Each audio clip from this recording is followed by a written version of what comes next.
pernah terjadi pada keluarga saya. Istri saya juga pernah terjadi, dia keluar air darah di mulut dan kemudian keluar dari hidung pada saat saya mau meruqyah seseorang. Hal ini terjadi padanya. Dianya tidak merasakan sakit, tetapi keluar dan dia panik. Saya hampir panik. Kalau mungkin dari teman-teman yang belum pengalaman, hal ini akan benar-benar membuat dia lebih stres. Karena apa? Karena akan membuat dirinya bahaya. Wah, ini apa yang harus dilakukan?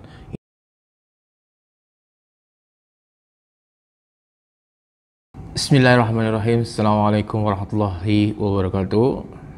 Saya selaku founder KHT Darul Al-Shifa Foundation dengan Helmi Alamudi di program KHT TV.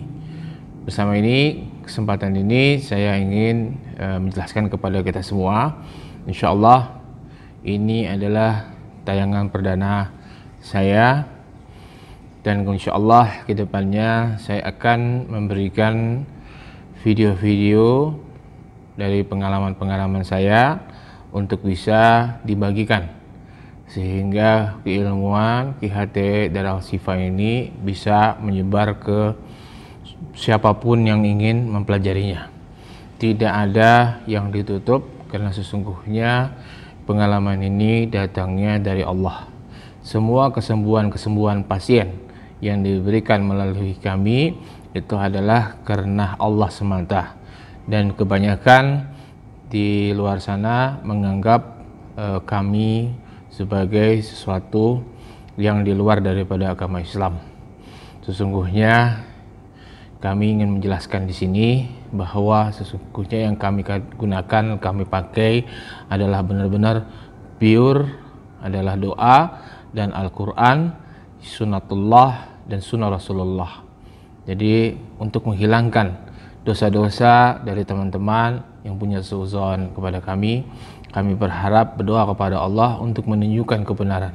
Apabila kami yang salah, apabila kami yang doif dengan keilmuan kami yang sedikit, ya kami mohon maaf, tetapi tolong tunjukkan yang hak adalah hak, yang benar adalah benar, yang batil adalah tetap batil, sehingga kemurnian keilmuan Rasulullah tetap terjaga oleh siapapun, baik dari kami walaupun dari saudara-saudara mukmin yang berada di luar sana.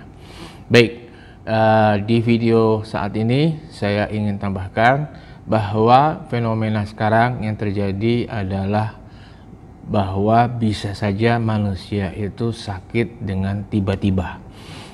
Coba kita perhatikan di kiri kanan kita, lingkungan kantor kita, mungkin rumah kita, mungkin bisa saja keluarga kita atau kita sendiri yang tiba-tiba tanpa sengaja, tanpa sebab, tiba-tiba kita rasakan suatu penyakit atau perasaan gelisah. Nah, apa fenomena ini bisa terjadi sama siapa saja? Ya. Kenapa bisa terjadi? Apa yang menyebabkan dan apa yang harus kita lakukan? Di kesempatan video ini saya akan berbagi. Pertama adalah kita jangan terlalu menganggap luas bahwa ini kenapa dan mencari tahu secara detail, karena itu rahasia Allah. Yang jelas kita mencoba untuk berikhtiar mengobati yang benar-benar untuk menyembuhkan saja. Walaupun di dalam keilmuan KHT kami selalu menanyakan, kamu selalu dari mana? Misalnya dia pernah sakit, sebelum sakit dia dari mana? Nah, kemungkinan penyebabnya di situ. Memang itu ada orang yang paham, orang yang tahu, orang yang mengenal keilmuan dengan jelas, dia bisa menggunakan mengoreksi seperti itu. Misalnya seorang dokter. Tapi buat kita yang umum, nggak usah berbayangkan suudzon. Oh, saya dari rumah sini, mungkin energinya nggak bagus. Mungkin, tapi bisa juga bukan. Atau ada hal lain. Jadi baiknya istighfar aja, kemudian kita ikhlas kepada Allah, kemudian kita lakukan pengobatan dengan membaca doa penyakit ain. Karena penyakit yang tiba-tiba adalah merupakan penyakit ain. Nah, bagaimana mengobatinya? Kalau cara Rasulullah banyak sekali. Bagaimana caranya? Caranya adalah memegang bagian yang sakit. Misalnya kepala yang sakit, tiba-tiba pusing, maka pegang kepalanya. Apabila sakit matanya, pegang matanya. Apabila bagian tertentu di leher belakang di sini, maka dipegang sakit di belakang di sini. Apapun. Tapi bila seluruhnya sakit, maka Anda bisa bacakan di telapak tangan. Ingat, kalau semuanya sakit, kita bacakan di telapak tangan, kemudian ditiupkan. Kemudian disapukan seluruhnya dari atas kepala, benar-benar sapukan. Caranya saya akan pelan-pelan ajarkan. Apabila kepala kita yang sakit atau bagian tertentu sakit, saya kasih contoh. Misalnya bagian kepala, pegang kepalanya. Ini yang diajarkan Rasulullah. Kemudian kita bicarakan doanya, baca doanya, sebutkan Bismillah 3 kali. Bismillah, Bismillah, Bismillah. Ya, pelan. Jangan ditambah Bismillahirrahmanirrahim. Karena hadisnya seperti itu. Bismillah. Dipegang. Bismillah, Bismillah, Bismillah. Kemudian kita bilang A'udzubillah. Kemudian kita doa sebanyak 7 kali. Tetap dipegang ya. A'udzubillahi wa qudratihi min sarri ma ajidu wa uhadzir. Ya, ulang. A'udzubillahi wa qudratihi min sarri ma ajidu wa uhadzir. Diulang sebanyak 7 kali. A'udzubillahi wa qudratihi min sarri ma ajidu wa uhadzir. Kemudian lepas pelan-pelan. Insyaallah Bapak Ibu, dibacakan apabila anak kita sakit tiba-tiba demam, dipegang kepalanya atau dipegang ke bagian, tanyakan, nak yang sakit di mana, kemudian pegang daerah situ.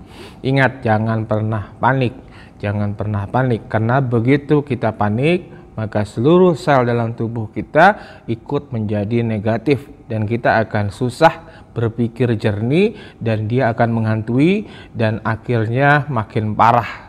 Tubuh kita ikut bisa sakit. Dan ingat, energi keluarga kita yang dibutuhkan adalah energi tambahan. Kalau kita panik, akhirnya semuanya galau, semuanya stres, maka akan berbahaya buat keluarga. Ini yang diinginkan. Ya, jangan pernah panik. Saya kasih gambaran pernah terjadi pada keluarga saya, istri saya juga pernah terjadi. Dia keluar air darah di mulut dan kemudian keluar dari hidung. Pada saat saya mau meruqyah seseorang, hal ini terjadi padanya. Dianya tidak merasakan sakit, tetapi keluar dan dia panik. Saya hampir panik. Kalau mungkin dari teman-teman yang belum pengalaman, hal ini akan benar-benar membuat dia lebih stres. Karena apa? Karena akan membuat dirinya bahaya. Wah, ini apa yang harus dilakukan? Ini kenapa? Pikirannya sudah macam-macam. Karena yang keluar adalah darah kental dari mulut tanpa dirasakan sakit, tetapi wujud keluar itu sudah tidak lazim dan ini akan membuat kita pasti lebih panik. Kalau Bapak Ibu punya ujian, kami di sini juga pasti punya ujian. Semakin tinggi iman, semakin diuji. Jadi semua ada jawaban dari Allah, kita tinggal mengambil, tinggal belajar. Tapi sayangnya kalau kita nggak belajar, maka kita ambil ilmu dari menyelesaikan masalah dari orang-orang yang tidak paham atau tidak pernah mengerti tentang ilmu itu sendiri, atau dia sendiri menjalankan salah dalam kehidupannya. Akhirnya kita juga salah. Istiqorohlah saran saya, sehingga kita mendapatkan petunjuk yang bagus dalam menyelesaikan masalah kita, dan minta kepada Allah tunjukkan kepada kita jalan yang lurus dan orang-orang yang benar-benar bisa diwujudkan, memberikan kita arahan yang benar menurut kodrat atau sunnatullah dan sunnah rasulnya. Baik Bapak Ibu, tambahan saya arahkan bahwa saya lanjutkan cerita pada saat jadi seperti itu. Pada istri saya melakukan doa ruqyah. Ya, doa ruqyah yang saya yakini saat itu bisa menggantikan darahnya. Kemudian saya pegang kepalanya. Kemudian satu rumah sudah panik semua. Satu rumah sudah panik, pembantu saya, anak saya pun juga sudah panik. Hari itu kan libur. Saya pada saat itu di kamar dan katanya berdarah, ibu berdarah. Saya turun ke bawah karena kamar saya di atas, saya turun ke bawah, tepatnya di sini. Kemudian darahnya keluar terus tidak berhenti, darahnya kumpal-kumpal. Nah, jadi ini benar, ini real, ini nyata. Tidak mungkin saya menceritakan hal yang tidak benar untuk mendapatkan kepuasan pemirsa, tapi ini adalah real. Apa yang saya lakukan? Saya membacakan surat-surat ayat, kemudian saya tempelkan di kepalanya. Ya, ada beberapa ayat yang agak panjang, kemudian terus saya lakukan, terus. Kalau belum berhenti, bacakan terus. Yang saya yakini sebagai peruqyah bahwa mereka, jinkah atau energi akan negatif itu akan lemah. Minimal setelah Anda baca, maka dia tidak akan mengkhawatirkan dan membahayakan Anda, diri Anda yang Anda bacakan. Itu Anda harus yakin bahwa setelah dibacakan, bahwa bacakan ilmu atau bacaan doa tadi, doa Rasulullah ataupun doa-doa dalam Al-Quran atau surat Al-Quran, maka dia akan berhenti sakitnya dan tidak akan mengkhawatirkan. Nah, hal ini bisa terjadi kepada kita, pasti juga kita harus siap, bisa juga terjadi kapan saja. Mudah-mudahan nomor satu, saran saya jangan panik juga. Kedua, dalam diri manusia itu memang selalu pasti ada panik, tapi kita selalu punya solusi. Yakinlah, tenang. Memang itu berat, tapi Allah ingin menunjukkan ilmunya atau kekuasaannya melalui orang-orang yang benar-benar percaya. Ya, mudah-mudahan video ini bermanfaat, berguna buat teman-teman. Ingat, oh ya, nanti di seluruh, kalau semua sakit, cukup bacanya bismillah, bismillah, bismillah, kemudian tiup, terus auzubillahi wa qudratihi min syarri ma ajidu wa uhazir, tiup 7 kali, kemudian disapukan, kemudian disapukan semua. Nanti rasanya pasti beda. Coba Anda lakukan saat ini, kemudian Anda lakukan 1 kali, 2 kali, bahkan 3 kali dengan sungguh-sungguh serius, dengan niat buang penyakitnya. Kita nggak tahu, nanti mungkin Anda akan menjadi lebih lega, badan Anda lebih fresh, Anda merasa seperti ada yang keluar dan Anda menjadi tenang. Mudah-mudahan bisa dipakai, digunakan. Ini yang dilakukan Rasulullah, doanya kepada kepada orang-orang yang minta didoakan pada saat sakit, datang berkunjung kepada Rasulullah, atau Rasulullah datang berkunjung kepada sahabat-sahabat yang sakit. Dan yang diriwayatkan, yang tertera dalam riwayat, bahwa Rasulullah suruh yang bacaan doa riwayat ini, Rasulullah suruh orang itu menempelkan tempat sakitnya, kemudian Rasulullah mengejak atau memberitahukan kepada dia, bacalah bismillah, bismillah, bismillah, kemudian bacalah doa ini 7 kali. Dan ini pun kita bisa lakukan kepada saudara kita, suruh dia pegang sakitnya, kemudian Anda hafalkan doa ini, ya, bismillah, bismillah, bismillah, terus auzubillahi wa qudratihi min syarri ma ajidu wa uhazir, dibaca 7 kali, kemudian lepas. Hal ini bisa sembuhkan ibu saya yang sakit tiba-tiba dadahnya, dalam 2 hari dibaca sembuh. Dibaca juga keluarga saya, saya punya adik, punya mertua, atau ipar saya punya orang tua, saya lakukan perutnya sakit sembuh. Baik Bapak Ibu, banyak sekali yang tersembuhkan. Mudah-mudahan jangan dulu kita buru-buru minum obat.